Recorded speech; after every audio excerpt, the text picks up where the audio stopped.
Satyabama Institute of Science and Technology, Chennai and Sri Perumbudur. கடந்த ஜூலை மாதத்தில் இந்தியாவின் பயணிகள் வாகனங்களின் விற்பனை கணிசமாக அதிகரித்துள்ளது. கடந்த ஆண்டு ஜூலையுடன் ஒப்பிடுகையில் இந்த ஆண்டு வாகன விற்பனை 33 விழுக்காடு அதிகரித்துள்ளது. கார்கள் பிரிவில் மாருதி சுசுகி 1,96,203 வாகனங்களுடன் முதலிடம் வகிக்கிறது. முந்தைய ஆண்டு ஜூலை விற்பனையை காட்டிலும் இது 42.5 விழுக்காடு அதிகம். டாடா மோட்டார்ஸ் விற்பனை 58.4 விழுக்காடு அதிகரிப்புடன் 62,611 உள்ளது. மஹிந்திரா நிறுவன விற்பனை 20.4 விழுக்காடு அதிகரிப்புடன் 60,048 உள்ளது. ஹூண்டாய் விற்பனை 23.3 விழுக்காடு உயர்ந்து 54,210 இருந்தது. டொயோட்டா விற்பனை 5 விழுக்காடு அதிகரித்து 30,516 இருந்தது. இருசக்கர வாகன பிரிவில் ஹீரோவின் விற்பனை 21.6 விழுக்காடு அதிகரித்து 5,01,403 இருந்தது. ஹோண்டா விற்பனை 2.1 விழுக்காடு உயர்ந்து 4,76,436 இருந்தது. சுசுகியின் விற்பனை 1,23,216 இருந்தது. இது முந்தைய ஜூலையை விட 28.3 விழுக்காடு அதிகம்.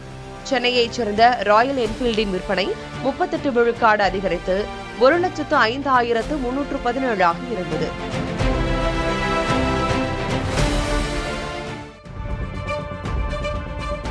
மும்பையில் புகழ்பெற்ற சித்தி விநாயகர் கோயிலில் ஆண்டுதோறும் 18 கோடி ரூபாய் நன்கொடை திருடப்படுவதாக MNS தலைவர் ராஜ் தாக்கரே அதிர்ச்சி தகவலை வெளியிட்டுள்ளார். மும்பையில் நடைபெற்ற MNS கட்சியின் மாணவர் பிரிவு நிகழ்வு ஒன்றில் உரையாற்றிய அவர், இப்போதைய சூழலில் கோயில் கூட பாதுகாப்பானதாக இல்லை என்றும் கோயிலுக்குள்ளும் ஊழல் நுழைந்துவிட்டதாக கூறினார். சித்தி விநாயகர் கோயில் ஊழியர்கள் நன்கொடை திருட்டில் ஈடுபட்டதாக அறக்கட்டளைதாரர்கள் துணை முதல்வர் ஏக்நாத் ஷிண்டேவுக்கு கடிதம் எழுதியிருப்பதாகவும் ராஜ் தாக்கரே சுட்டிக்காட்டியுள்ளார். இந்த விவகாரத்தில் கோயிலின் 9 பணியாளர்கள் கைது செய்யப்பட்டுள்ளதாக தகவல் வெளியாகியுள்ளது. சிகரெட்டுகளுக்கான GST வரி அதிகரிப்பு எதிரொலியாக அவற்றின் விற்பனை குறைந்துள்ளது நிறுவனங்கள் வெளியிட்டுள்ள புள்ளி விவரங்களில் தெரியவந்துள்ளது. சிகரெட் தயாரிப்பு மற்றும் விற்பனையில் முன்னணியில் உள்ள ITC, Godfrey Phillips India, BST industries ஆகிய நிறுவனங்கள் தங்கள் விற்பனையும் வருவாயும் லாபமும் கடந்த காலாண்டில் குறைந்துள்ளதாக தெரிவித்துள்ளன. இம்மூன்று நிறுவனங்களும் இந்தியாவில் சிகரெட் சந்தையில் 90 விழுக்காடு பங்கை வகிக்கின்றன. கடந்த பிப்ரவரியில் சிகரெட்டுகள் உள்ளிட்ட புகையிலைப் பொருட்கள் மீதான GST வரி 40 விழுக்காடாக உயர்த்தப்பட்டிருந்தது குறிப்பிடத்தக்கது. இந்திய பங்குச்சந்தைகளில் அந்நிய முதலீடுகள் வரத்து 4 மாதங்களுக்கு பிறகு மீண்டும் அதிகரிக்க தொடங்கியுள்ளது. கடந்த ஜூலை மாதத்தில் மட்டும் 20,200 கோடி ரூபாய் மதிப்புள்ள அந்நிய முதலீடு நிகர அளவில் சந்தைகளுக்குள் வந்துள்ளதாக புள்ளி விவரங்கள் தெரிவிக்கின்றன. சர்வதேச போர் பதற்றங்கள் தணிந்துள்ளது. இந்திய நிறுவனங்களின் லாப வீதம் அதிகரித்துள்ளது. பங்குகளின் விலைகள் கணிசமாக குறைந்துள்ளது ஆகியவை அந்நிய முதலீட்டாளர்களை ஈர்த்துள்ளதாக CDSL நிறுவனம் தெரிவித்துள்ளது.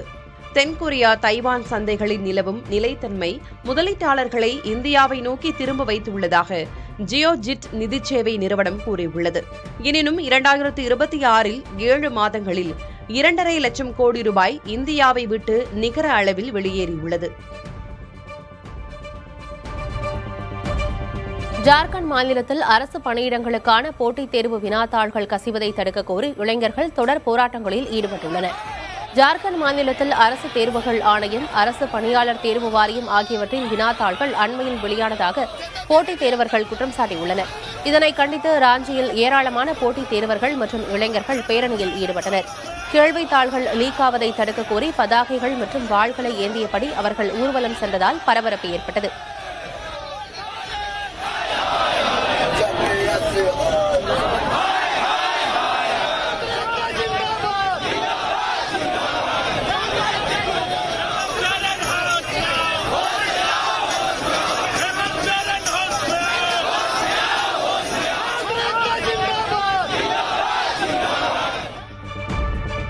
நாமக்கல் முட்டை தேசிய ஒருங்கிணைப்பு குழு கூட்டத்தில் முட்டை ஒன்றின் பண்ணை கொள்முதல் விலை 30 காசுகள் குறைக்கப்பட்டு 5 ரூபாய் 40 காசுகளாக நிர்ணயிக்கப்பட்டுள்ளது. ஆடி மாதம் தொடங்கியுள்ளதாலும் வட மாநிலங்களில் பண்டிகைகள் துவங்கியுள்ளதாலும் முட்டை நுகர்வு குறைந்ததாக கூறப்படுகிறது. இதனால் பண்ணைகளில் முட்டைகள் தேக்கமடைந்ததன் காரணமாக கடந்த 10 நாட்களில் மட்டும் முட்டை விலை 1 ரூபாய் 40 காசுகள் வரை சரிந்துள்ளது.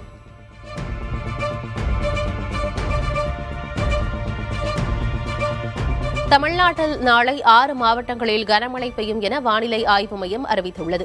நீலகிரி, தேனி, திருவண்ணாமலை, விழுப்புரம், கடலூர், கோவை மாவட்டங்களில் கனமழை பெய்யும் என தெரிவிக்கப்பட்டுள்ளது. ஒரு சில இடங்களில் மணிக்கு 40 முதல் 50 கிலோமீட்டர் வேகத்தில் பலத்த காற்று வீசும் எனவும் வானிலை ஆய்வு மையம் எச்சரித்துள்ளது.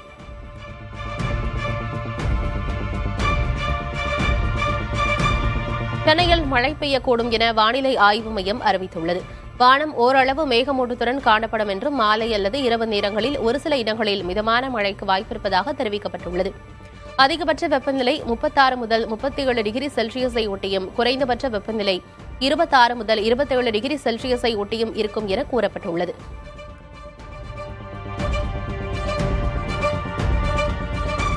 தென் தமிழகத்தில் வெப்பநிலை குறையக்கூடும் என வானிலை ஆய்வு மையம் தெரிவித்துள்ளது.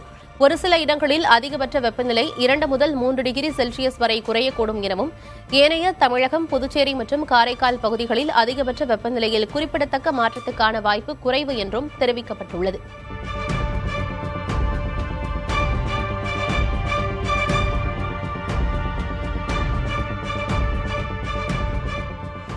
பருவமழை தீவிரமடைந்துள்ள நிலையில் கேரளத்தின் அதிரப்பள்ளி அருவியில் தண்ணீர் ஆர்ப்பரித்துக் கொட்டுகிறது. சுற்றுலாப் பயணிகள் அருவிக்கு செல்ல தடை விதிக்கப்பட்டிருக்கும் நிலையில் தொலைவிலிருந்து பார்த்து ரசித்து செல்கின்றனர்.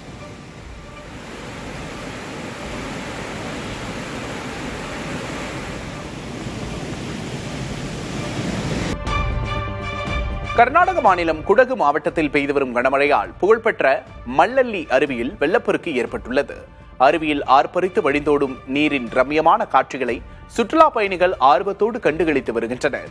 நீர்பிடிப்பு பகுதிகளில் பெய்து வரும் தொடர் மழையால் நீர்நிலைகள் நிரம்பி வருவது இந்த பகுதி விவசாயிகளிடையே மகிழ்ச்சியை ஏற்படுத்தியுள்ளது.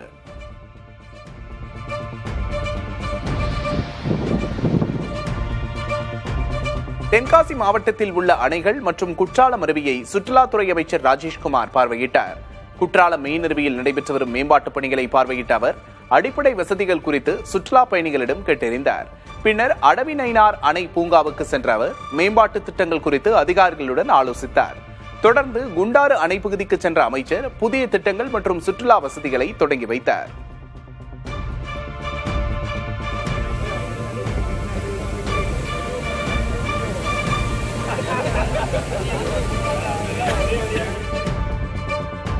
உத்தராகண்ட் மாநிலம் ருத்ரபிரயாக் மாவட்டத்தில் பெய்து வரும் தொடர் கனமழையால் பல பகுதிகளில் நிலச்சரிவு ஏற்பட்டது. அகஸ்தமுனி அருகே கிராமங்களை இணைக்கும் மலைப்பகுதியில் விரிசல்கள் ஏற்பட்டு பாறைகளும் மண்களும் சரிந்து விழுந்தன. இதனால் கேதார்நாத் மற்றும் பத்ரிநாத் தேசிய நெடுஞ்சாலைகள் ஆபத்தான பகுதிகளாக மாறியிருப்பதோடு போக்குவரத்து கடுமையாக பாதிக்கப்பட்டுள்ளது.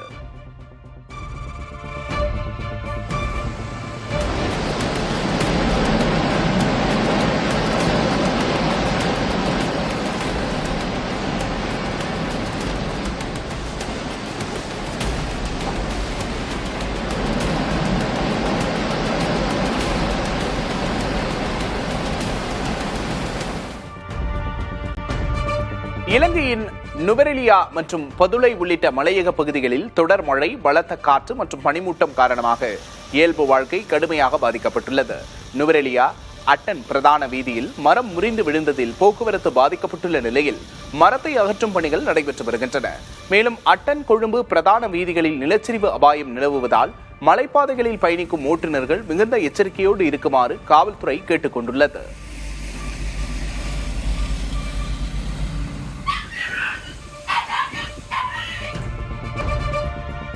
உறுப்பு மாற்று விவகாரங்களில் யார் எத்தகைய தவறுகளை செய்திருந்தாலும் தாவேகா அரசு எந்தவித கருணையும் காட்டாது என்று சுகாதாரத்துறை அமைச்சர் அருண்ராஜ் எச்சரித்துள்ளார்.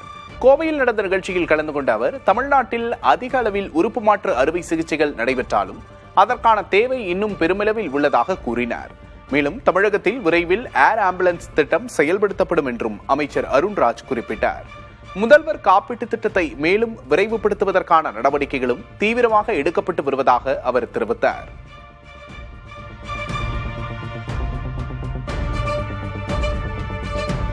கரூர் கூட்ட நெரிசலில் 41 பேர் உயிரிழந்ததற்கு யார் காரணம் என முதல்வர் விஜய் மனசாட்சியை தொட்டு பதில் கூற வேண்டும் என்று நாம் தமிழர் கட்சியின் தலைமை ஒருங்கிணைப்பாளர் சீமான் கூறியுள்ளார். பல்லாவரத்தில் நடைபெற்ற நிகழ்ச்சியில் கலந்து கொண்டு பேசிய அவர் நடிகரை பார்க்க வந்து உயிரிழந்திருக்கிறார்கள் என்றும் விஜய் வரவில்லை என்றால் மரணம் நிகழ்ந்திருக்காது என்றும் கூறினார். மாண்புமிகு ஜோசப் விஜய் அவர்களே, இன்றைய முதல்வர்களே, அன்று நீங்கள் ஒரு நடிகர், உங்களை பார்க்க வந்தார்கள். நடிகரை பார்க்க வந்த நெரிசல். நீங்க வரலைன்னா கூட்டம் இல்ல, கூட்டம் இல்ல, நெரிசல் இல்ல, நெரிசல் இல்லை என்றால் அங்கே மரணம் இல்லை. அது ஒரு விபத்து. விபத்திற்கு காரணம் நீங்கள். நீங்க உண்மையிலேயே நீங்க தாய் முகாமிக்கு போறது, அப்புறம் தேவாலயத்தில் முட்டிக்கால் போட்டு நடந்தது, இதெல்லாம் உண்மையிலேயே சத்தியம்னா மனச்சார்ந்த தொட்டு சொல்லுங்க. காரணம் நீங்களா இல்லை? வேலைவாய்ப்பற்ற இளைஞர்களுக்கு 4000 ரூபாய் தருவேன் என்பது தீர்வு அல்ல என்று நாம் தமிழர் கட்சியின் தலைமை ஒருங்கிணைப்பாளர் சீமான் கூறினார். தலைவன் என்பவன் நிலையான தீர்வை நோக்கி நகர்த்த வேண்டும் என்றும் அவர் கூறினார். படித்து முடித்துவிட்டு வேலையில்லாத பட்டதாரிகளுக்கு, இளைஞர்களுக்கு வேலை தாரேன், அரசு வேலை தாரேன். அது எந்த வேலைன்னு கேட்காத, வேலை தர்றேன், உனக்கு வேலை தர்றேன். இது நான். நீங்கெல்லாம் வேலை இல்லாத இளைஞருக்கு 4000 தர்றேன். ஒரு தலைவன் என்பவன் நிலையான தீர்வை நோக்கி நகர்த்தணும்டா. அதான்டா கனவு, அதான் விஷன், அதான் ட்ரீம். ஒரு தொலைநோக்கு இருக்கணும். நான் வேலை தர்றேன். எப்படி தெரியும் டாக்டர்? இவ்வளவுதான்டா இருக்கு. நாமக்கல் தேசிய முட்டை ஒருங்கிணைப்பு குழு கூட்டத்தில் முட்டை ஒன்றின் பண்ணை கொள்முதல் விலை 30 காசுகள் குறைக்கப்பட்டு 5 ரூபாய் 40 காசுகளாக நிர்ணயம் செய்யப்பட்டுள்ளது. ஆடி மாதம் தொடங்கி இருப்பதாலும் வட மாநிலங்களில் பண்டிகைகள் துவங்கி இருப்பதாலும் முட்டை நுகர்வு குறைந்திருப்பதாக கூறப்படுகிறது. இதனால் பண்ணைகளில் முட்டைகள் தேக்கமடைந்ததன் காரணமாக கடந்த 10 நாட்களில் மட்டும் முட்டை விலை 1 ரூபாய் 40 காசுகள் வரை சரிந்துள்ளது.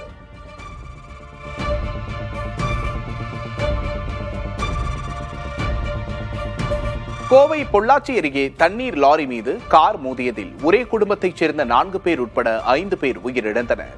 பொள்ளாச்சி பழனி தேசிய நெடுஞ்சாலையில் நல்லம்பள்ளி பிரிவு அருகே சாலை பராமரிப்பு பணியில் ஈடுபட்டிருந்த தண்ணீர் லாரி மீது அந்த வழியே வந்த கார் ஒன்று மோதியது. காரில் பயணித்த மதுக்கரை அருகே குறும்பப்பாளையத்தைச் சேர்ந்த கனகராஜ், அவரது மனைவி நர்மதா, மகள்கள் ஆர்த்தி, பூரணி மற்றும் கார் ஓட்டுநர் என 5 பேர் நிகழ்விடத்திலேயே உயிரிழந்தனர். தகவல் அறிந்த கோமங்கலம் காவல்துறையினர் 5 பேரின் உடல்களை கைப்பற்றி உயிரிழந்த கார் ஓட்டுநர் யார் என விசாரணை மேற்கொண்டுள்ளனர். நாமக்கல் மாவட்டம் கொல்லிமலையில் வல்வில் ஓரி அரசு விழா கோலாகலமாக தொடங்கியது. தாவரவியல் பூங்காவில் நடைபெற்ற மலர் கண்காட்சியை சேந்தமங்கலம் சட்டமன்ற உறுப்பினர் சந்திரசேகர் மற்றும் வருவாய் கோட்டாட்சியர் சாந்தி ஆகியோர் தொடங்கி வைத்தனர். கண்காட்சியில் இடம்பெற்ற மலர்கள், காய்கறிகள் மற்றும் தானியங்களால் ஆன கலைநயமிக்க சிற்பங்கள் சுற்றுலா பயணிகளை வெகுவாக கவர்ந்தன. தமிழ்நாட்டில் தென்மேற்கு பருவக்காற்று தீவிரமடைந்திருக்கும் நிலையில் காற்றாலை மின் உற்பத்தி புதிய உச்சத்தை தொட்டுள்ளது. இதுவரை இல்லாத அளவாக 5935 மெகாவாட் மின் உற்பத்தி செய்யப்பட்டு இந்த சீசனின் அதிகபட்ச அளவை எட்டியுள்ளது. நெல்லை, கன்னியாகுமரி மற்றும் தூத்துக்குடி உள்ளிட்ட தென் மாவட்டங்களில் பருவக்காற்று காரணமாக காற்றாலைகள் மூலம் மின் உற்பத்தி அதிகரித்துள்ளதாக தெரிவிக்கப்பட்டுள்ளது. இந்தியாவில் கடந்த ஜூலை மாதம் சமையல் எரிவாயு விற்பனை வெகுவாக குறைந்துள்ளது. முந்தைய ஆண்டின் ஜூலையுடன் ஒப்பிடுகையில் இந்த ஜூலையில் எல்பிஜி விற்பனை 17.4% குறைந்து 23,70,000 டன்னாக இருந்தது. மேற்காசிய போர் விளைவாக எல்பிஜி தட்டுப்பாடு ஏற்பட்ட நிலையில் இப்பிரச்சினைக்கு நிரந்தர தீர்வு காணும் விதமாக பைப்டு கேஸ் எனப்படும் குழாய் எரிவாயு பயன்பாட்டை மத்திய அரசு ஊக்குவித்து வருகிறது. இதன் விளைவாக பெருநகரங்களில் வீடுகளுக்கு நேரடியாக குழாய் மூலம் எரிவாயு விநியோகிக்கும் கட்டமைப்பு வசதி அதிகரிக்கப்பட்டு அதன் பயன்பாடும் பெருகி வருகிறது. தமிழ்நாட்டில் தென்மேற்கு பருவக்காற்று தீவிரமடைந்திருக்கும் நிலையில் காற்றாலை மின் உற்பத்தி புதிய உச்சத்தை தொட்டுள்ளது. இதுவரை இல்லாத அளவாக 5935 மெகாவாட் மின் உற்பத்தி செய்யப்பட்டு இந்த சீசனின் அதிகபட்ச அளவை எட்டியுள்ளது. நெல்லை, கன்னியாகுமரி மற்றும் தூத்துக்குடி உள்ளிட்ட தென் மாவட்டங்களில் பருவக்காற்று காரணமாக காற்றாலைகள் மூலம் மின் உற்பத்தி அதிகரித்துள்ளதாக தெரிவிக்கப்பட்டுள்ளது. திபெத் பிராந்தியத்தில் ஷாங்தாங் தேசிய இயற்கை சரணாலயத்தில் பாயும் பனியாற்றில் அடித்துச் செல்லப்படும் திபெத்திய மான்குட்டிகளை வனக்காவலர்கள் மீட்டு வருகின்றனர். கடல் மட்டத்திலிருந்து 5200 மீட்டர் உயரத்தில் 6 டிகிரி செல்சியஸ் நீரில் குதித்து ஆற்றில் அடித்துச் செல்லப்படும் பிறந்து சில மாதமே ஆன மான்குட்டிகளை மீட்டு தாய்மான்களுடன் சேர்த்து வருகின்றனர். வனக்காவலர்களிடம் இந்த செயல் அழியும் நிலையில் உள்ள திபெத்திய மான்களை பாதுகாப்பதில் பெரும் பங்கு வகிக்கிறது.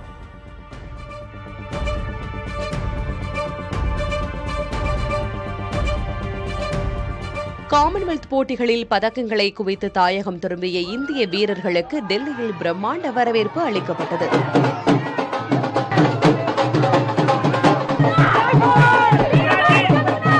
பளுதூக்கும் போட்டியில் தொடர்ந்து 3வது முறையாக தங்கம் வென்று சாதனை படைத்த மீராபாய் சானு, வெள்ளிப் பதக்கம் வென்ற லவ்பிரீத் சிங் ஆகியோர் டெல்லி திரும்பினர்.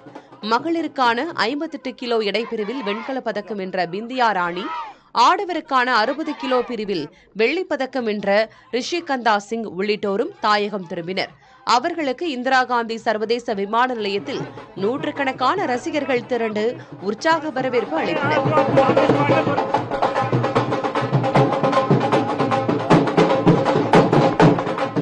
13 தங்கம் உள்பட 39 பதக்கங்களுடன் பதக்கப்பட்டியலில் இந்தியா 4வது இடம் வகிக்கிறது.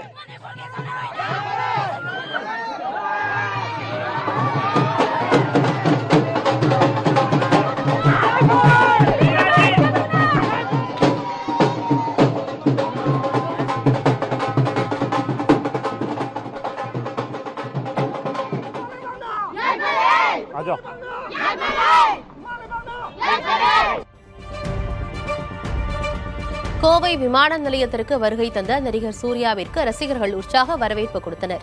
சூர்யாவின் 46வது படமான விஸ்வநாத் அண்ட் சன்ஸ் திரைப்படத்தின் இசை வெளியீட்டு விழாவில் பங்கேற்பதற்காக சென்னையில் இருந்த விமானம் மூலம் சூர்யா கோவை சென்றார்.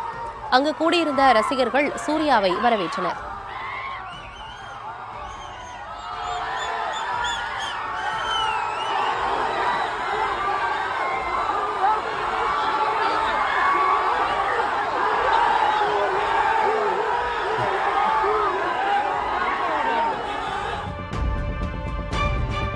ராஜஸ்தானில் இந்திய விமானப்படை நடத்திய ரோட்டர் கிளப் 3 ட்ரோன் பயிற்சி வெற்றிகரமாக நிறைவடைந்துள்ளது. நவீன ட்ரோன்கள் ஆளில்லா விமானங்களின் அச்சுறுத்தல்களை சமாளிக்கவும், அதிநவீன ரேடார், மின்னணு ஜாமிங் கருவிகளை சோதிக்கவும் இப்பயிற்சி நடத்தப்பட்டது. மேற்கு எல்லை பகுதிகளில் வான்வழி பாதுகாப்பை பலப்படுத்த இந்த கூட்டு நடவடிக்கை உதவியுள்ளது.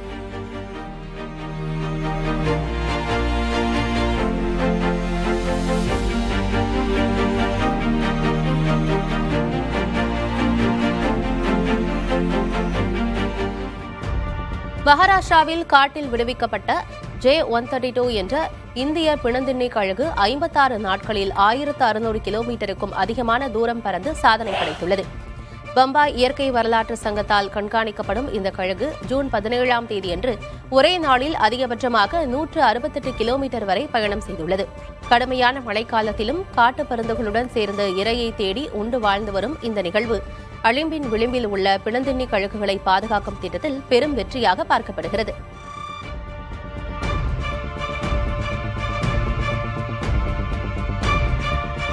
மின்சார பேருந்து உற்பத்தி சந்தையில் புகழ்பெற்ற JSW குழுமமும் நுழைந்துள்ளது. முதல் கட்டமாக 100 பேருந்துகளை அந்நிறுவனம் அறிமுகப்படுத்தியுள்ளது. மகாராஷ்டிரா மாநிலம் சம்பாஜி நகரில் ஆண்டுக்கு 10,000 மின்சார பேருந்துகளையும் 5,000 மின்சார லாரிகளையும் தயாரிக்கும் வகையில் JSW குழுமத்தைச் சேர்ந்த JSW கிரீன் டெக் நிறுவனம் ஆலை அமைத்துள்ளது. இந்தியாவில் டீசல் பேருந்துகளை கைவிட்டு மின்சார பேருந்துகளாக மாற்றும் போக்கு வேகமாக அதிகரித்து வருகிறது. அசோக் லேலாண்ட், மஹிந்திரா உட்பட பல நிறுவனங்கள் மின்சார பேருந்து தயாரிப்பு சந்தையில் நுழைந்துள்ளன. அமெரிக்காவின் கலிபோர்னியாவில் நாய்களுக்கான சர்ஃபிங் சாம்பியன்ஷிப் போட்டி கோலாகலமாக நடைபெற்றது. பசிபிகா நகரில் அமைந்துள்ள கடலில் நடைபெற்ற இப்போட்டியில் பல்வேறு பகுதிகளிலிருந்து அழைத்து வரப்பட்டிருந்த நாய்கள் கலந்து கொண்டு அலையில் சாகசம் புரிந்தன. கடற்கரையில் திரண்டிருந்த பார்வையாளர்கள் உற்சாகமாக ஆரவாரம் செய்து போட்டியை கண்டுகளித்தனர்.